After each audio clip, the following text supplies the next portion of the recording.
What's up, gangsters? Let's do some random. Okay, so the stopwatch is running, and here we go with some random. I have turned my attention from the little Spitfire that I've been working on to my Model Factory Hero Bruff Superior SS100 and lacing the wheels. And what an ass whipping that has been. I have laced quite a few full-scale motorcycle wheels, and yeah, this is way harder.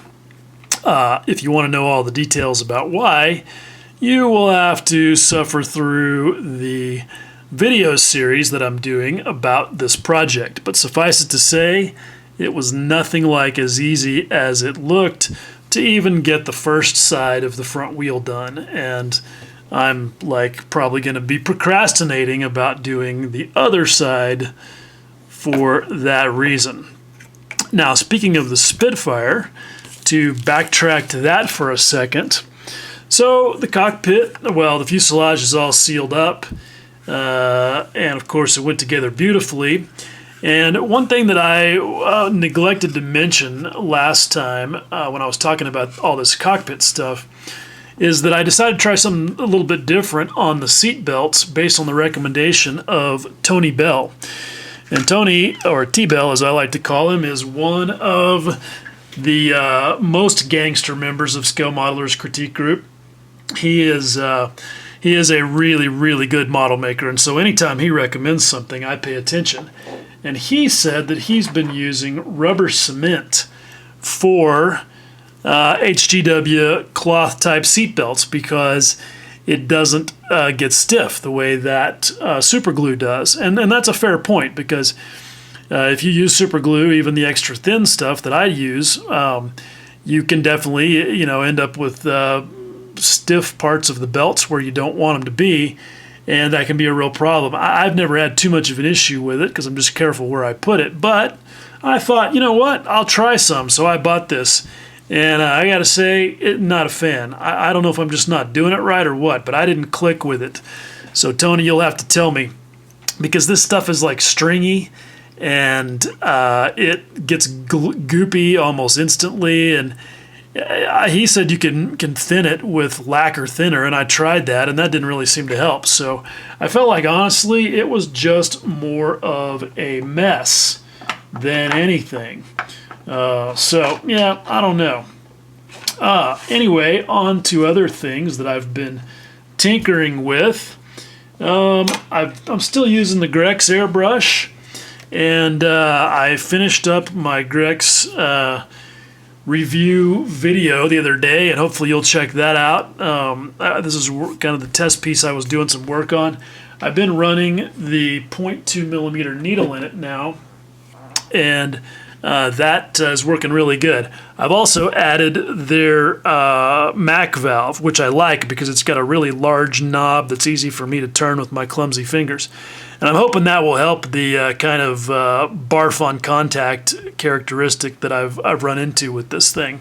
It just comes on pretty quick when you start to pull the trigger, and that can be a little frustrating at times. But I'm also happy that the Grex folks themselves have taken note of my video, and not only were they not mad at me for anything I said, which is always a positive thing, they have actually told me that they want me to try some other stuff. So Bryant Dunbar, who is their North American sales guru and a model maker himself, and a new recruit to the Scale Modelers Critique Group. I'm sorry, Brian, I'll just go ahead and apologize now for the trauma. Anyway, he's sending me some stuff that hopefully will be here soon that I'm looking forward to checking out. This thing that I'm opening is something that's been on my workbench forever, that I've been meaning to try because it has got maybe some potential benefits. This is a masking fluid pen, and a Haute Precision masking fluid pen, no less. So I'm looking forward to trying it out and see. And I think it's going to be like pretty much all things masking fluid, not nearly as useful as it sounds, but we'll see. I mean, that's a nice fine tip there. I don't think that's going to really change the main issues with most masking fluid that I run into, which is a lot less about the application than it is about the removal. But we'll see. I'm not sure if this is the pure latex kind, or I say pure latex without even really knowing if it actually is pure latex, but the stretchy kind, which is what I normally use, which is also commonly known as liquid frisket or whisker biscuit, as autocorrect made it one day in SMCG, and it is now affectionately, officially known. But anyway, it's this stuff. And the issue that I have with it is that it's real easy to apply. It's real thin, and it'll fool you because you think, oh, that went on great. But then when you start pulling it off, because of the way it stretches, it ends up tearing up the edges of your painted area. And it's just always a disaster. So as a rule, I only use this stuff for filling in between pieces of tape. But it's really good for that, at least until the bottle's about 6 months old. And then it turns into a large rubbery booger that smells like a mixture of dead feet, ass, and Danish cheese. It's not good. But until then, it is pretty awesome. Now there is another variety of masking fluid that I just got some. Finally, it took me forever for Matt Bowl to get this for me. But this is the Mr. Hobby Masking Sol R, which is allegedly not a water-based latex type variety, whatever that means. And it is very different. The stretchy stuff you can't cut. It like bounces out from underneath even the sharpest blade. But this stuff you can, and it comes out kind of greenish looking, and it's harder to remove, but it's more of I don't know, it's stiffer, it doesn't stretch, I don't know. So I'm going to be experimenting with it. I put it on these tweezer tips to make them a little grippier while I was handling these Bruff Superior spokes, and didn't really help, but at any rate, it's interesting. I had a bottle of the other Mr. Masking Sol Neo, which is a water-based, I guess, latex type. And it was a disaster from the beginning. I mean, it turned into a giant blue snot booger almost immediately.